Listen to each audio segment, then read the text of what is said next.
अस्सलाम वालेकुम दोस्तों, अपनी नेक्स्ट वीडियो के साथ को वेलकम करता हूं अपने इस चैनल में। उम्मीद है सब खैरियत से होंगे। तो चलते हैं आज की अपनी अहम न्यूज और इन्फॉर्मेशन की जानब।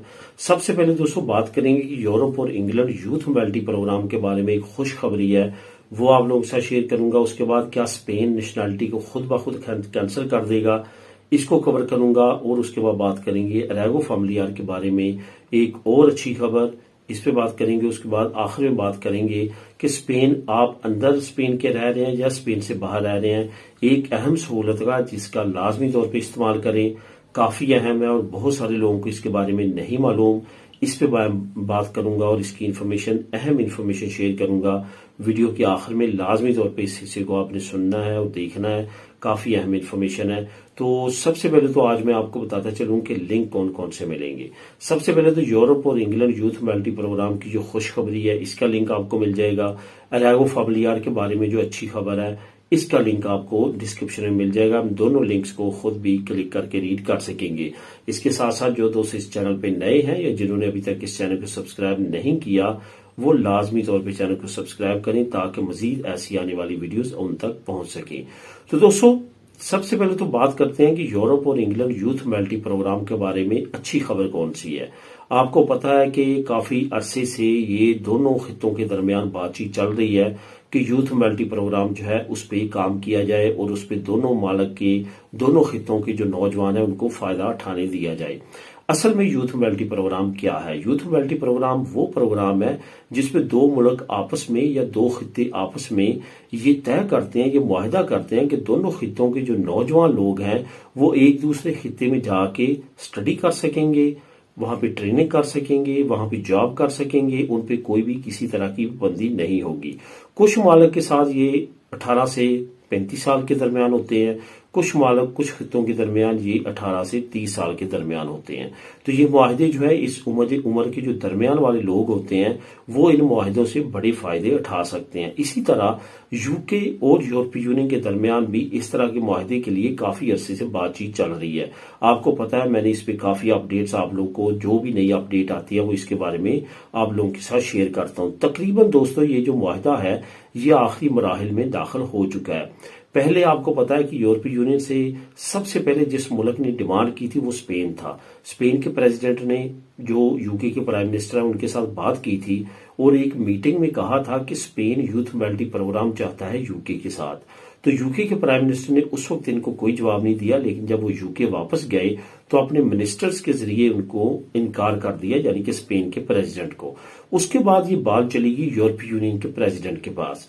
तो यूरोपीय यूनियन के साथ जब यूके के प्राइम मिनिस्टर ने ये सोचा कि मैं बातचीत जरूर करूं कि कुछ टैक्स में जो है वो रिलैक्सेशन मिले, हमें ट्रेड में जो है वो आसानियां दी जाए, तो यूके के प्राइम मिनिस्टर को, जो यूरोपीय यूनियन की प्रेसिडेंट है, उनकी तरफ से ये शर्त सामने आई कि हम यूथ मोबिलिटी प्रोग्राम पे साइन करते हैं, उसके बाद आपकी ये तमाम जो ट्रेड डील्स है उन पे भी बात कर लेंगे। इस तरह से अब जो बाल थी वो यूके के पास चली गई और यूके ने, क्योंकि अभी रिसेंटली ब्रेक्सिट किया है, तो नई नई ये हुकूमत आई थी लेबर पार्टी के बाद 14 साल के बाद, तो वो कोई भी ऐसा बड़ा रिस्क नहीं लेना चाहते थे जिसकी उनकी मकबूलियत में कमी आई। लेकिन गुड लक लेबर पार्टी की ये रही है कि यूके के तमाम खराब हालात की वजह अब अवाम जो है वो ब्रेक्सिट को समझ रही है और यही वजह है कि तमाम बड़े लीडरान, तमाम बड़े अदाकार, इवन वो पार्टी जो उस वक्त ब्रेक्सिट के हक में थी, उन्होंने भी अब ये कहना शुरू कर दिया है कि ब्रेक्सिट बिल्कुल भी यूके के मफाद में नहीं है।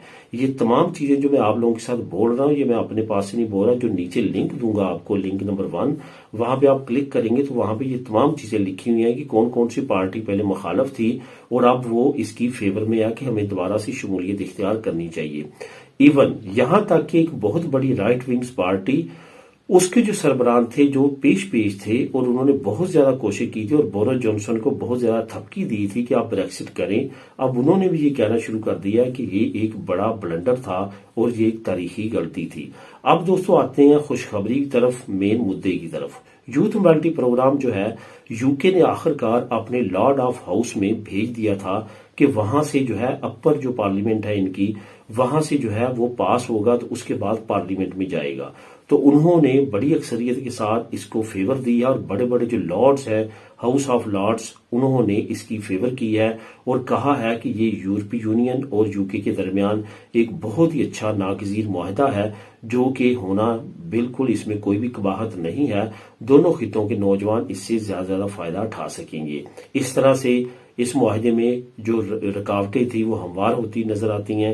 ये एक और बड़ी खुशखबरी है और इसके बाद आन करीब जो मई में मुज़ाकरात होने वाले हैं उसमें बहुत ज्यादा चांसेस हैं कि इंशाअल्लाह ताला यूरोपीय यूनियन और यूके के दरमियान ये मुआहदा तय पाने के बाद दोनों खितों के जो नौजवान लोग हैं वो एक दूसरे खिते में जाके इससे फायदा उठा सकेंगे। अब दोस्तों बात करते हैं कि क्या स्पेन नेशनलिटी खुद ब खुद कैंसिल हो सकती है। रिसेंटली मैंने आप लोगों के साथ कुछ न्यूज शेयर की हैं। उन न्यूज के मैंने आप लोगों के साथ वेबसाइट्स भी शेयर की हैं, उनकी न्यूज लिंक्स भी शेयर किए हैं।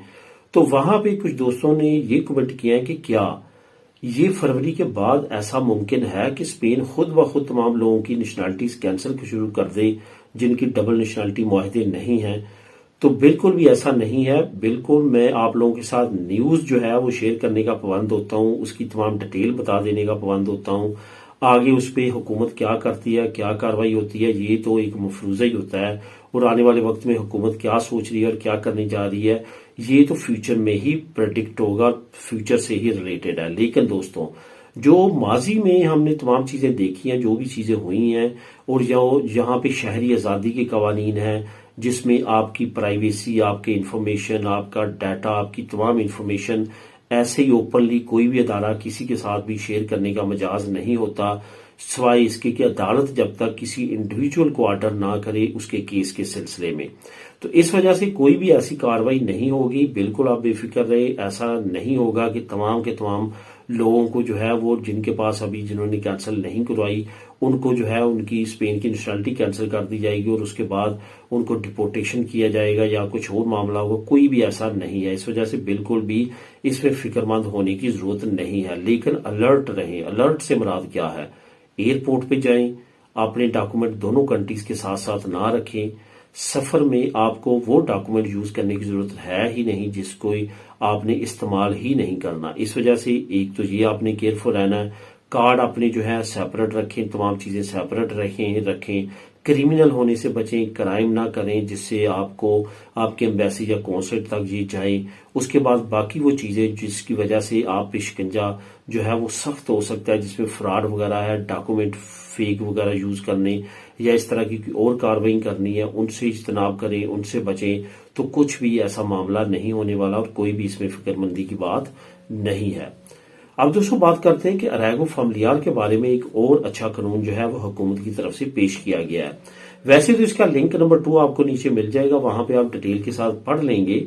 लेकिन यहाँ पे आपको ये मैं बताता चलूं कि अरैगो फैमिलियार में काफी अहम अच्छी अपडेट्स आ रही हैं।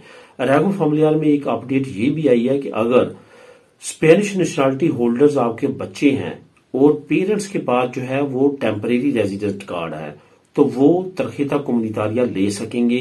तरखेता कम्युनितारिया वो अप्लाई कर सकेंगे और ले सकेंगे। उसके बाद वो नेशनलिटी की तरफ भी जा सकेंगे। ये एक बड़ी अपडेट है जो कि काफी अरसे से काफी लोगों की तरफ से ये कमेंट्स भी आ रहे थे।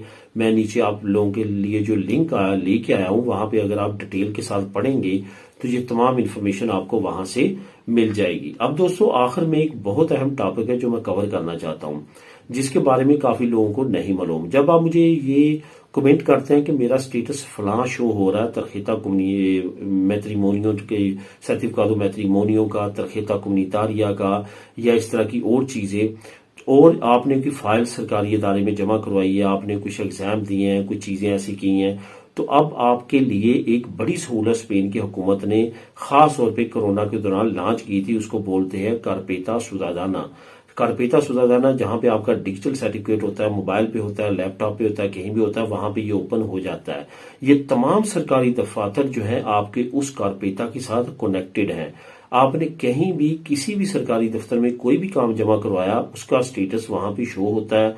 वहां पे उससे रिलेटेड कोई भी खतो किताब अगर आपको डिजिटली वो भेजते हैं तो वो वहां पे आप चेक कर सकते हैं, देख सकते हैं, वहां से डाउनलोड कर सकते हैं, वहां पे तमाम चीजें मौजूद रहती हैं। इस वजह से ज्यादा उसका इस्तेमाल करना सीखें और उसको इस्तेमाल करें ताकि आपकी ये जो रोजमर्रा की परेशानी है कि मुझे लेटर नहीं मिला या डिजिटल सर्टिफिकेट काम नहीं कर रहा या इस तरह नहीं हो रहा, उस तरह नहीं हो रहा, तो इस तरह से आप उससे बच सकते हैं। इवन आपके नाम अगर ड्राइवर लाइसेंस आपने लिया है, आपका पासपोर्ट है, आपकी दनी है, आपका बाकी जो तमाम डाटा है वो वहां पे आपको शो होता है, कब एक्सपायर हो रहा है, कितनी डेट तक है, तमाम मेन इंफॉर्मेशन भी वहां पे मौजूद होती है। इस वजह से ये बड़ी सहूलत है, इसको लाजमी तौर पे यूज करें। जो मुल्क के अंदर रहते हैं वो भी और जो मुल्क के बाहर है वो भी इसको यूज कर सकते हैं। इसकी स्पेशल एक ऐप भी है जो आप गूगल स्टोर से या एप्पल स्टोर से जाके आप वहां से भी डाउनलोड इन ऐप को कर सकते हैं और अपने मोबाइल में उसको यूज कर सकते हैं। तो दोस्तों ये थी आज की अहम न्यूज और इन्फॉर्मेशन। मिले नेक्स्ट वीडियो में नई अपडेट्स के साथ। अल्लाह हाफिज।